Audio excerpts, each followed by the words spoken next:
Assalamualaikum warahmatullahi wabarakatuh. Kami dari kelompok 6 akan mempresentasikan hasil diskusi kami, yaitu perdagangan dan investasi internasional. Sebelum itu, mari kita mengenal nama-nama di kelompok. Saya Muhammad Oktadri Jatmiko, ada Foto Berlian Lestarini, Ahmad Gede Pratama, Ali Murtado, dan Muhammad Bahrul. Next. Ya, yang pertama yaitu perdagangan internasional dan ekonomi dunia.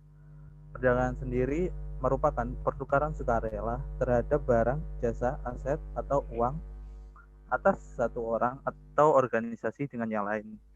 Sedangkan perdagangan internasional adalah perdagangan antar penduduk berupa individu, perusahaan, organisasi nirlaba, atau bentuk asosiasi lainnya dari dua negara dengan sebuah kesepakatan bersama. Next.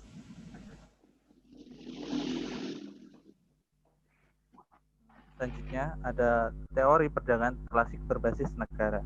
Teori perdagangan klasik berbasis negara sendiri dikelompokkan menjadi 4, yaitu merkantilisme, keunggulan absolut atau keunggulan mutlak, keunggulan komparatif, dan keunggulan komparatif dengan uang. Yang pertama, merkantilisme. Merkantilisme merupakan suatu teori ekonomi yang menyatakan bahwa kesejahteraan suatu negara hanya ditentukan oleh banyaknya aset atau modal yang disimpan oleh negara yang bersangkutan. Bisa dapat berupa biasanya logam mulia yang paling dibesarkan dan besarnya volume perdagangan global. Teramat sangat penting dalam merkantilisme. Pada saat merkantilisme lahir sekitar abad ke-16, sistem masyarakat pada saat itu berdasarkan feodalisme. Sistem feodal ini pada dasarnya menanggapi kebutuhan penduduk akan perlindungan terhadap gangguan perampok ataupun penjahat lainnya. Sistem inilah yang melahirkan tuan tanah, bangsawan, kaum petani, dan para vasal atau raja kecil yang semuanya harus diharuskan untuk membayar upeti terhadap raja besar. Selanjutnya, yang kedua, ada keunggulan mutlak atau absolut. Adam Smith berpendapat bahwa jika suatu negara menghendaki adanya persaingan, perdagangan bebas, dan spesialisasi produk di dalam negeri, maka hal yang sama juga dikehendaki dalam hubungan antar bangsa. Maksudnya, persaingan perdagangan bebas ini dapat dilakukan di dalam negeri maupun luar negeri. Bentuk spesialisasi produk ini juga seperti pertukaran aset sebuah negara seperti keris dari Indonesia dan satelit dari Jepang. Next. Ya, mungkin selanjutnya.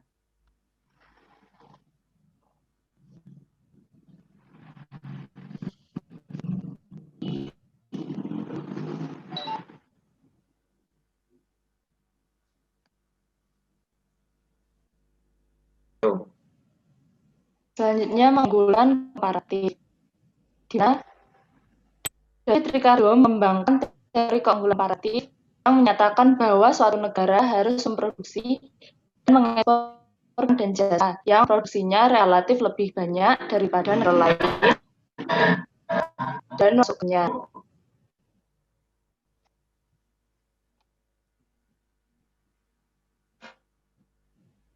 Komparatif melihat perbedaan produktif yang lebih relatif.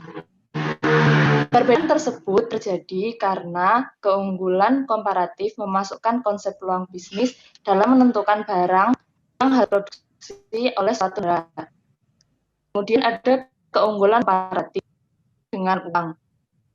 Keuntungan ini memfokuskan pada yang relatif lebih baik untuk dilakukan, di mana untuk memproduksi dan mengekspor barang jasa yang diproduksi sendiri, serta beli barang dan jasa dari orang lain yang relatif lebih baik daripada memiliki kita sendiri.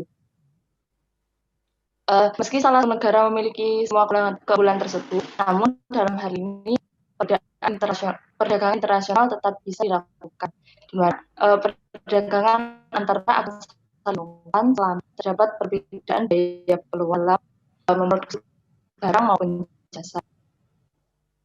Kemudian next.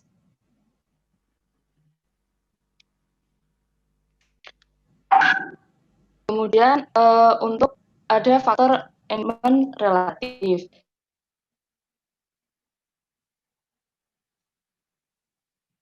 Negara.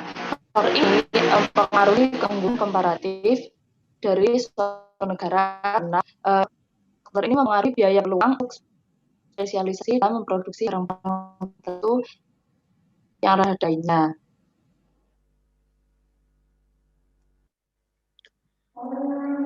Baik, selanjutnya adalah teori perdagangan berbasis perusahaan modern. Teori berbasis negara yang dipakai sebelumnya dinilai kurang relevan dengan keadaan yang sekarang. Kemudian muncullah teori berbasis perusahaan yang menggabungkan faktor-faktor seperti kualitas, teknologi, nama merek, dan loyalitas pelanggan menjadi ukuran arus perdagangan. Seperti yang saya katakan tadi, yaitu didasarkan pada pertimbangan sejarah. Yang pertama, semakin tingginya MNC dalam ekonomi internasional pasca perang. Kemudian ketidakmampuan teori berbasis negara yang menjelaskan atau memprediksi keberadaan dan pertumbuhan perdagangan intra-industri. Kemudian yang ketiga, peneliti juga tidak menemukan fakta empiris dalam memvalidasi teori tersebut. Selanjutnya ada teori siklus hidup produk. Dalam teori ini ada 3 proses dalam suatu produk, yaitu produk itu sendiri, kemudian yang kedua produk jatuh tempo, dan yang ketiga produk standar. Teori kesamaan negara yaitu ditunjukkan yang dikatakan oleh Linder, yang menunjukkan sebagian besar perdagangan barang manufaktur antara negara-negara dengan pendapatan per kapita yang sama dan perdagangan intra-industri manufaktur barang harus umum. Teori ini sangat berguna dalam menjelaskan perdagangan dibedakan barang-barang seperti mobil, peralatan elektronik mahal, dan produk perawatan pribadi. Untuk nama merek dan reputasi produk, mana yang memainkan peran penting dalam pengambilan keputusan konsumen. Selanjutnya, teori perdagangan baru. Pada 1970-an dan 1980-an, Elhanan, Hepman, Paul Krugman, dan Kelvin memperluas analisis Linder dengan memasukkan dampaknya skala ekonomi pada perdagangan barang yang dibedakan. Skala ekonomi terjadi jika biaya rata-rata perusahaan untuk memproduksi barang turun karena output barang itu meningkat. Hal ini sebagai antitesis atas teori perdagangan negara.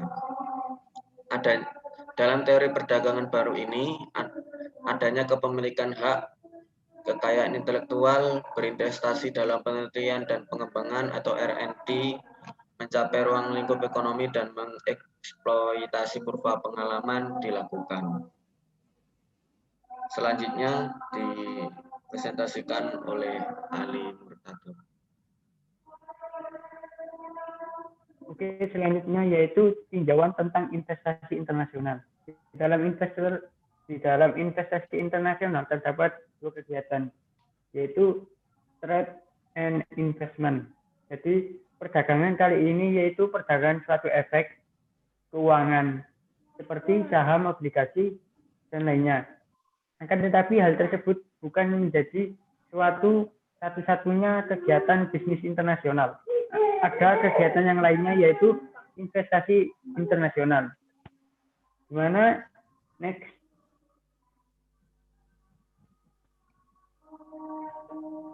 investasi internasional terbagi menjadi 2 jenis, yaitu yang pertama ada investasi portofolio asing atau FDI, dan yang kedua adalah penanaman modal asing dan FDI. Di mana arti dari FDI yaitu merupakan kepemilikan pasif sekuritas seperti asing saham, obligasi, atau aset keuangan lainnya. Sedangkan penanaman modal asing FDI yaitu adalah akuisisi aset asing untuk tujuan mengendalikan perusahaan mereka. Jadi di antara kedua ini memiliki perbedaan. Seorang investor yang memilih FDI cenderung yaitu menginginkan tingkat return. Sedangkan untuk investor yang ingin penanaman modal asing langsung atau FDI yaitu cenderung ingin ikut andil di dalam pengambilan keputusan tersebut. Yang kedua yaitu dalam segi modal. Dalam modal, penanaman modal asing langsung atau FDI lebih besar jumlah membutuhkan modal lebih besar daripada FDI. Karena ahli statistik pemerintah mendefinisikan yaitu kepemilikan atau kendali atas 10% atau lebih dari sekuritas pemungutan suara. Jadi kita jika ingin memiliki suara di dalam perusahaan tersebut atau kita dapat ikut andil dalam pengambilan keputusan, maka kita harus memiliki 10% atau lebih dari saham perusahaan tersebut.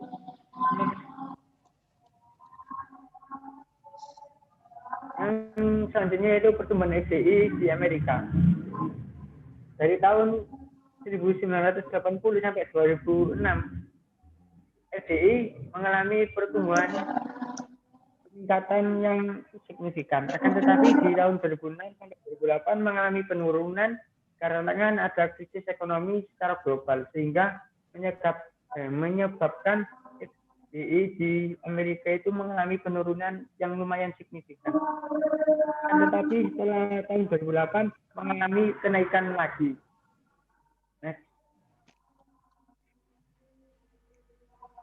Yang selanjutnya yaitu FDI di Amerika Serikat itu terdiri dari beberapa negara seperti yang kita kenal yaitu United Kingdom itu Inggris, yang selanjutnya itu Jepang, Belanda, Kanada, Prancis, Switzerland, Luxembourg, Jerman, Belgium.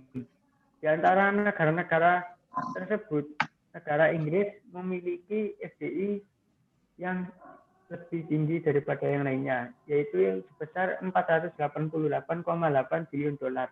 Jadi Inggris ini memiliki peranan penting di dalam negara Amerika Serikat. Next. Selanjutnya itu FDI keluaran dan masukan.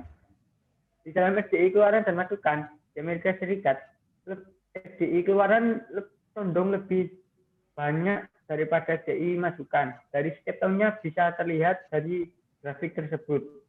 Di mana grafik yang warna biru itu adalah FDI keluaran dan yang warna hijau itu adalah FDI masukan.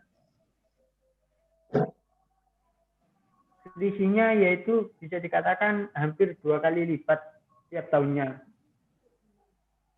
Next. Yang selanjutnya akan dijelaskan oleh teman saya yaitu Pak Hari. Oke, selanjutnya teori investasi internasional. Ada beberapa teori, salah satunya teori elektrik Dunning. Menurut teori Dunning, FDI akan terjadi apabila perusahaan bisa memenuhi 3 kondisi, diantaranya yang pertama, kepemilikan spesifik.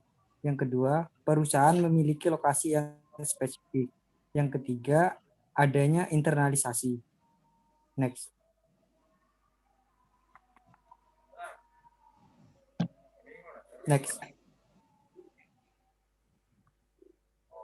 Lalu kemudian faktor-faktor yang mempengaruhi FDI. Ada 3 faktor. Yang pertama, faktor pemasok. Yang kedua, faktor permintaan. Yang ketiga, faktor politik.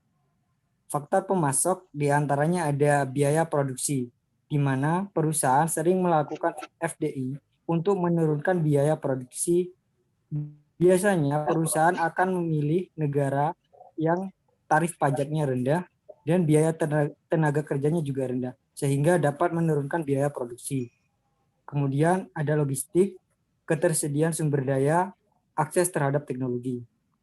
Yang kedua, faktor permintaan. Yang pertama ada akses pelanggan. Banyaknya permintaan mengharuskan perusahaan harus memiliki wujud fisik perusahaan di negara tersebut untuk mempermudah akses terhadap pelanggan.